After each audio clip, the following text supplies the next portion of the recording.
பொங்கல் தொகுப்புக்கான பன்னீர் கரும்பு கொள்முதல் கடலூரில் நடைபெற்றது.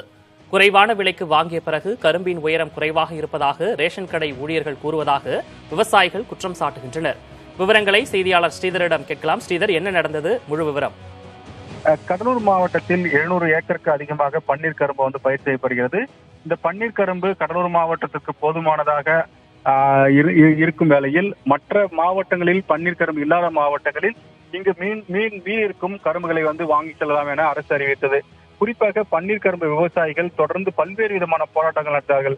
பொங்கல் சமயத்தில் பன்னீர் கரும்பை கொள்முதல் செய்ய வேண்டும், பொங்கல் பரிசில் பன்னீர் கரும்பு விடுபட்டு விட்டிருக்கிறது என்று பல போராட்டங்கள், சாலை மறியல் போராட்டங்கள், உண்ணாவிரதம், இப்படி பல்வேறு போராட்டங்கள் நடந்த வேளையில்தான் தமிழக அரசு பன்னீர் கரும்பை கொள்முதல் செய்ய அறிக்கை வெளியிட்டது. அதுவும் குறிப்பாக இடைத்தரகர் இல்லாமல் இந்த பன்னீர் கரும்பு கொள்முதல் செய்யப்படும் என வேளாண்மை துறை அமைச்சர் கடலூரில் செய்தியாளர் சந்திப்பிலும் தெரிவித்தார். தமிழக அரசும் அதே அறிவிப்பை தான் தெரிவித்தது.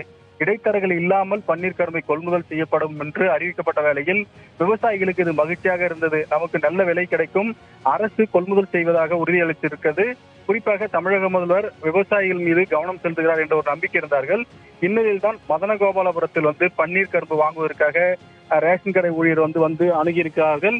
அவர்களிடம் பன்னீர் கரும்பு பேச்சுவார்த்தை நடந்திருக்கிறது. அது முன்பணமாக 5000 ரூபாய், மதனகோபாலபுரம் பகுதியில் 5000 ரூபாய் முன்பணமாக ஆரோக்கிய வெண்ணிலா என்ற விவசாயியிடமும் மரிய கண்ணு என்ற விவசாயிடம் 5000 ரூபாய் முன்பணம் கொடுத்து கரும்பு வாங்கியிருக்கிறார்கள்.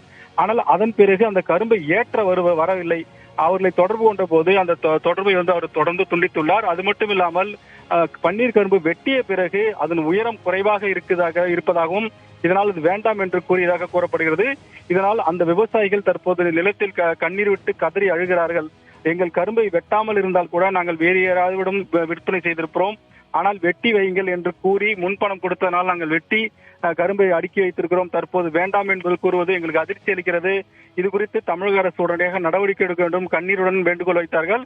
இது சம்பந்தமாக கடலூர் மாவட்ட ஆட்சியர் பாலசுப்ரமணியம் தொடர்பு கொண்டு கேட்டதற்கு சம்பந்தப்பட்டவர் யார் என விசாரிக்கப்படும், உடனடியாக விவசாயிக்கு உரிய நிவாரணம் வழங்குவதற்கான ஏற்பாடு செய்யப்படும் என மாவட்ட ஆட்சியர் உறுதியான ஒரு தகவலை தெரிவித்தார் நம்மிடம்.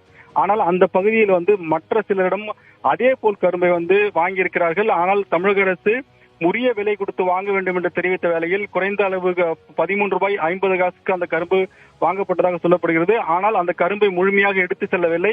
தற்போது முன்பணம் கொடுத்த பிறகு அந்த கரும்பு வெட்டி வைத்திருக்கும் சமயத்தில் வேண்டாம் என்று கூறப்பட்டதால் அந்த விவசாயிகள் கடுமையான பாதிப்பில் இருக்கிறார்கள். உடனடியாக இதற்கு தமிழக அரசு தலையிட வேண்டும் என்று அவர்கள் கோரிக்கை வைக்கிறார்கள், கைகூப்பி கோரிக்கை வைக்கிறார்கள். இது சம்பந்தமாக மாவட்ட ஆட்சியரிடம் நம்ம தகவல் தெரிவித்திருக்கிறோம். மாவட்ட ஆட்சியரும் இதுக்கு விசாரணைக்கு உத்தரவிடுப்பதாக தெரிவித்திருக்கிறார். விக்னேஷ், கூடுதல் விவரங்களை வழங்கியமைக்காக நன்றி ஸ்ரீதர். பொங்கல் தொகுப்புக்கான பன்னீர் கரும்பு கொள்முதல் கடலூரில் நடைபெற்றது. அதில் குறைவான விலைக்கு வாங்கிய பிறகு கரும்பின் உயரம் குறைவாக இருப்பதாக ரேஷன் கடை ஊழியர்கள் கூறுவதாக விவசாயிகள் குற்றம் சாட்டியிருந்தனர். அந்த விவசாயிகள் தெரிவித்ததை, நமது செய்தியாளர் தெரிவித்ததை நாம் பார்த்தோம். அதாவது பொங்கல் கரும்பை, அவர்களுடைய கரும்பை வெட்டிய பிறகு அவர்களுக்கான அந்த விலையை கொடுக்காமல் அதிகாரிகள் அலக்கழித்ததாகவும் தெரிவித்திருக்கிறார். இது குறித்து மாவட்ட ஆட்சியரிடம் இந்த தகவல் தெரிவிக்கப்பட்டிருப்பதாகவும் தெரிகிறது. இதற்கு உரிய தீர்வு கிடைக்கும் என நம்புவோம். தொடர்ந்து மற்ற செய்திகளை பார்க்கலாம்.